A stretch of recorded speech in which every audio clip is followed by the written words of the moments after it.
perlu kita juga menyampaikan bahwa kehadiran Bawaslu itu untuk melaksanakan sosialisasi. Kami tidak menyampaikan informasi-informasi yang di luar ketentuan, ataupun kami tidak pernah berkomentar mendahului tahapan. Sementara tahapan masih di depan, kita mengkomentar mendahului tahapan, tidak. Kami berjalan sesuai dengan rel yang di atas ini, ada Undang-Undang Pemilihan, putusan Mahkamah Konstitusi, dan kami tidak mempertimbangkan jikalau PKPU itu bertentangan dengan peraturan perundang-undang di atasnya, karena memang Undang-Undang 12 2011 tentang hierarki peraturan perundang-undangan, jika ada peraturan di bawah undang-undang yang bertentangan dengan undang-undang, Bawaslu tidak wajib untuk melaksanakan PKPU tersebut. Selanjutnya saya kembalikan kepada pemateri yang kedua, yaitu dari Polres Mimika. Silakan. Assalamualaikum warahmatullahi wabarakatuh. Shalom, salam sejahtera buat kita sekalian. Terima kasih kesempatan yang diberikan kepada kami, yang kami hormati Ibu Diani, Koordif Penanganan Pelanggaran Data dan Informasi Bawaslu. Kemudian yang kami hormati Bapak Kasih Intel dari Kejaksaan Negeri Timika, dan saudara moderator. Kemudian yang kami hormati semua peserta sosialisasi. Saya lihat undangannya itu dari tokoh-tokoh masyarakat, ya, tokoh adat dengan tokoh pemuda, ya, tokoh pemuda, dan kerukunan dari kerukunan masing-masing suku yang ada di Timika. Kemudian ada juga Pak PH, saya lihat di sini. Selamat sore. Terima kasih sudah dibuka. Pertama-tama saya perkenalkan diri. Pertama kami mengucapkan permohonan maaf yang sebesar-besarnya daripada Pak Kapolres Mimika, yang harusnya beliau adalah yang diundang untuk memberikan materi. Kemudian oleh karena beliau ada pekerjaan yang sama, tugas yang sama di Jayapura, akhirnya beliau sampaikan kepada Pak Kasat Reskrim. Kemudian Pak Kasat Reskrim, kemudian ada juga beliau kegiatannya Rakernis di Jayapura. Akhirnya diserahkan kepada kami sebagai anggota di Gakumdu. Saya sendiri perkenalkan diri, saya Ibda Galingging. Jabatan saya sehari-hari adalah Kanit Tindak Pidana Korupsi di Polres Mimika. Kalau rekan-rekan yang di pemerintahan mungkin tidak asing lagi buat kami. Baik, terima kasih kesempatan yang diberikan. Kami lanjut ke slide. Ya. Deretan konflik di tiap tahapan pilkada. Nah, ini yang kepolisian tentu membawa fungsi untuk bagaimana situasi itu bisa aman. Itu kaitan dengan keamanan. Jadi kami penting untuk sampaikan ini, ada deretan konflik di tiap-tiap tahapan pilkada. Kita awali dengan tahap pendaftaran calon. Nah, ini hari ini kami khusus untuk pendaftaran calon. Itu yang kami bahas pada hari ini. Namun ke depan akan banyak potensi-potensi konflik yang akan terjadi kaitannya pemilihan kepala daerah. Mudah-mudahan itu tidak terjadi, ya. Nah, itu pertama adalah tahap pendaftaran calon yang pada saat ini kita ada sosialisasi. Kemudian berikutnya ada tahap masa kampanye. Tahap masa kampanye tersebut tentu akan melibatkan banyak orang. Nah, ini potensi-potensi untuk konflik banyak di sana. Mudah-mudahan harapan kita ke depan, kita yang ada di sini sebagai tokoh-tokoh,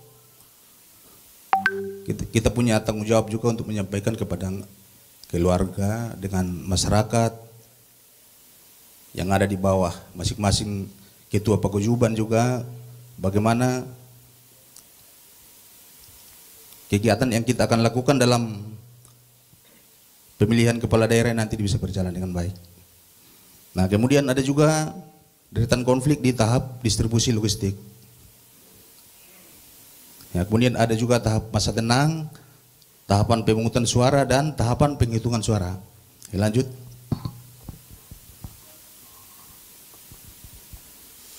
Alur penanganan pelanggaran pemilihan kepala daerah. Saya pikir ini tadi sudah disampaikan dari Ibu, terima kasih. Tadi saya jam 3 tadi sesuai jadwal kami di sini sudah disampaikan, saya lihat banyak di sini, terima kasih. Jadi sudah diambil sebagian daripada rekan-rekan penjanji data dan narasumber. Nah, ini dugaannya yang akan kita hadapi. Ini barusan juga dari Ibu Diane tadi sudah sampaikan hal tersebut. Saya pikir kita bisa lanjut untuk mempersingkat waktu. Coba dilanjut, silakan. Ya, kami fokus berbicara masalah Perbawaslu. Ya, karena di sana kami dibuat dalam satu peraturan. Jadi ada Bawaslu di sana, ada Kejaksaan, ada Kepolisian. Hal tersebut juga sudah disampaikan Ibu Diana tadi, yaitu peraturan bersama nomor 1, ya ada 3 ya, mohon maaf. Ya sudah disampaikan juga tadi. Nah, Gakumdu ini untuk objeknya nanti adalah penyelenggara, yang dalam hal ini adalah KPU, Bawaslu, dan DKPP. Itu nanti mungkin dari KPU sendiri, dari Bawaslu tadi sudah menyampaikan itu, kita tidak masuk ke situ. Nah, kemudian di pemilih. Pemilih adalah objek masyarakat yang menjadi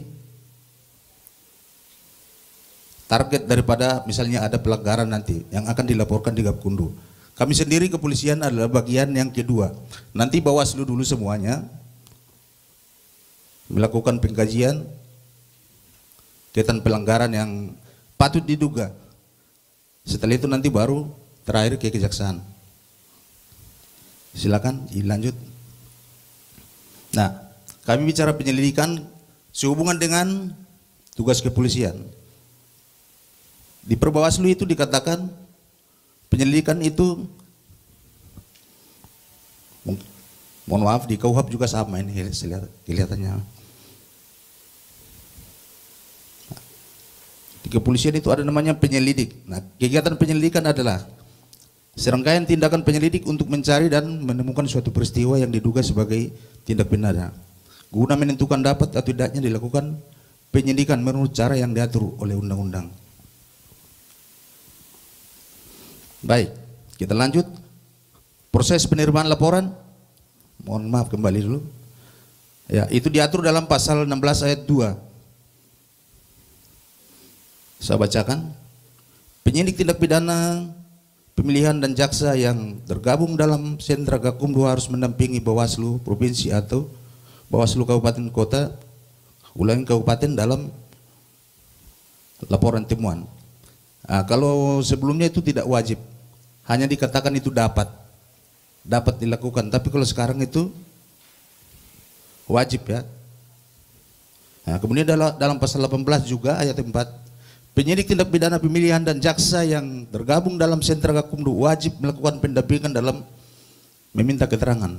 Artinya kita harus ada di sana semua. Mudah-mudahan itu nanti kita bisa lakukan dengan baik berdasarkan pengalaman kita yang kemarin juga, kita bersama-sama. Kami juga di kepolisian juga tidak diganti juga, itu juga dilanjut sampai sekarang ini. Jadi mudah-mudahan dengan kita bersama dari awal sampai sekarang ini kita bisa berjalan dengan baik terus. Lanjut.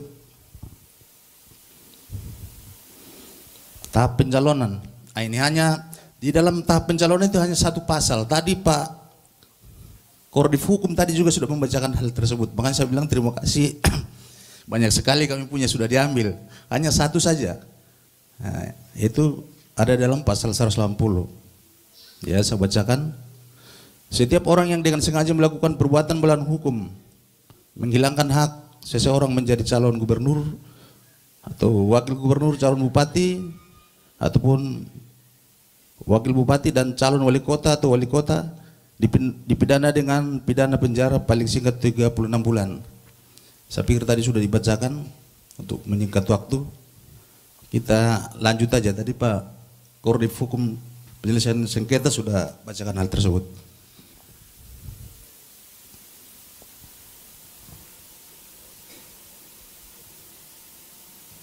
Syarat laporan. Tadi Ibu Diana juga sudah menyampaikan ini, makanya saya bilang kami ini banyak yang diambil ini. Terima kasih sudah diambil banyak.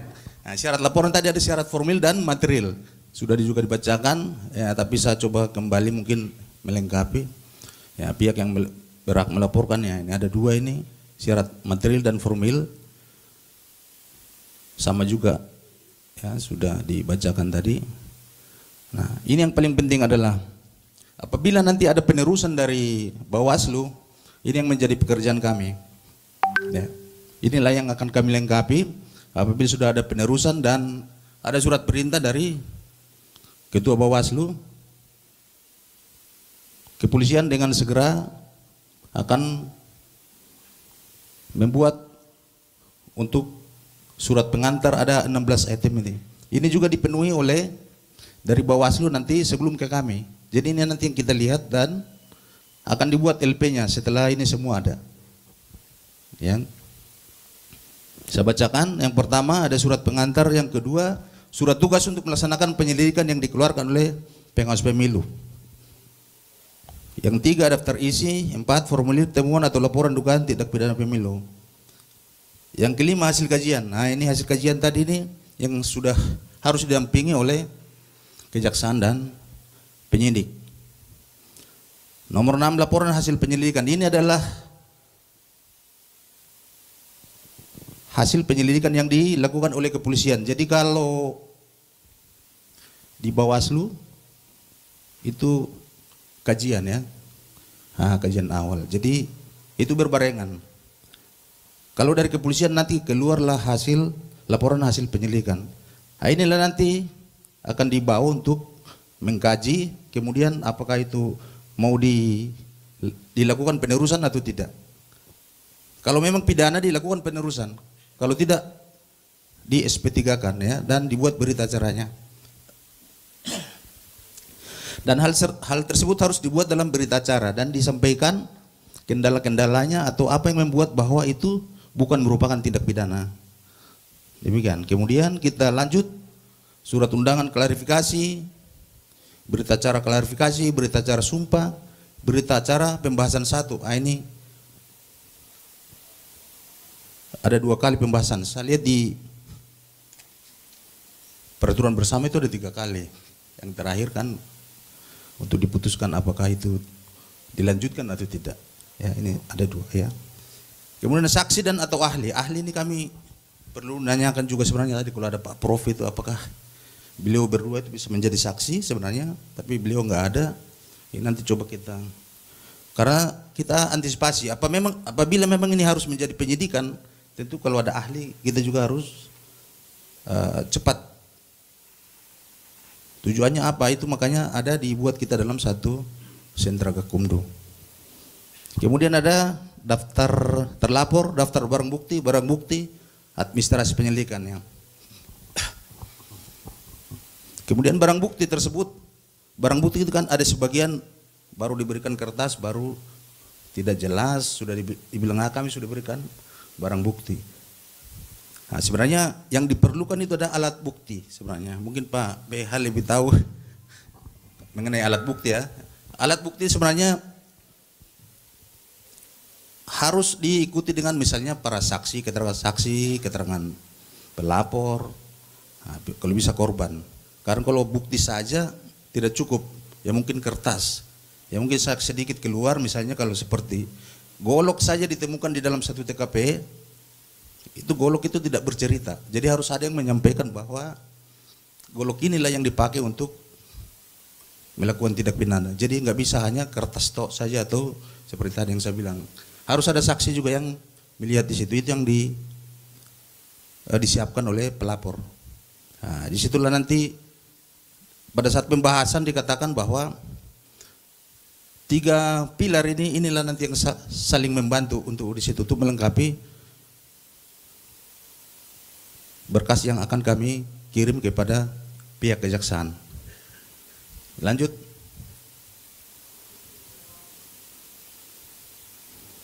Satu lagi.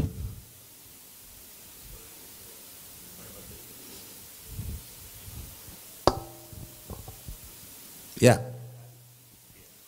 Singkat saja, di sini tertulis sekian. Tapi saya perlu kembali dulu kepada lembaran pertama, coba ke sampul. Ya. Jadi ini sampulnya, ini ada tertulis Gakumdo. Mudah-mudahan dengan kebersamaan yang selama ini kami bersama, itu antara Bawaslu, Kejaksaan dan Kepolisian itu bergandengan tangan. Mudah-mudahan nanti dengan adanya kebersamaan dan kekompakan, semua kegiatan bisa kita lakukan dengan baik. Mungkin terima kasih, itu saja menyingkat waktu. Assalamualaikum warahmatullahi wabarakatuh.